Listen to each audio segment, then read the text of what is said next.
Bonjour Ilana, bonjour à toutes et à tous. Continuons notre réflexion sur les bénédictions quand on doit manger quelque chose, par exemple. Eh bien, il faut prendre la chose avec sa main droite. Ça a une importance particulière, comme c'est marqué dans le Shulchan Aruch au chapitre 206, alinéa 2, de le saisir avec la main droite. C'est un fruit ou autre chose.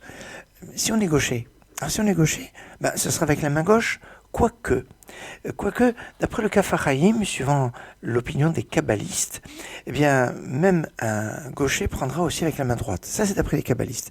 D'après ceux qui tiennent d'après le pshat, le sens littéral du texte, eh bien, on pourra le prendre pour un gaucher avec la main gauche, puisque ce sera sa main importante.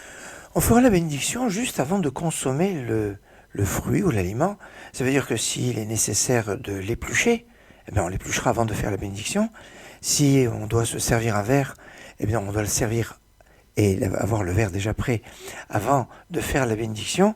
Si on doit rajouter du sel ou souffler sur une boisson qui est chaude, on fera tout ça avant de faire la bénédiction.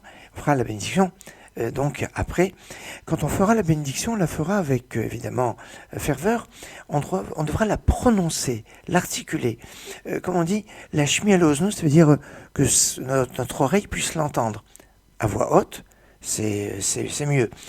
Toutefois, s'il a dit à voix basse, il est quand même quitte, à condition de l'avoir articulé. Si on fait une bénédiction seulement dans son cœur, sans de tête seulement, alors la bénédiction n'est pas valable, il faudra la refaire. Excellente journée. הרי את מקודשת לי בטבעת זו. הרי את מקודשת לי בטבעת זו. כדעת משה וישראל,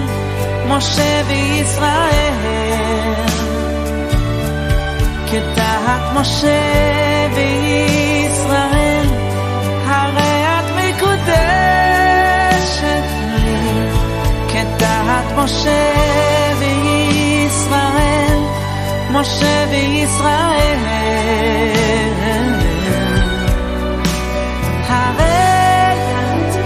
הרי את מקודשת לי.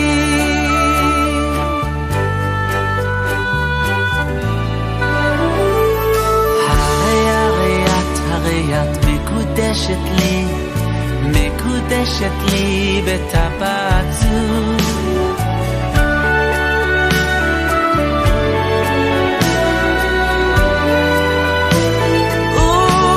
וכדעת משה וישראל, כדעת משה וישראל,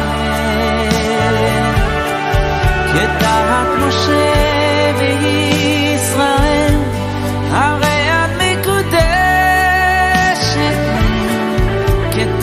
משה וישראל, משה וישראל,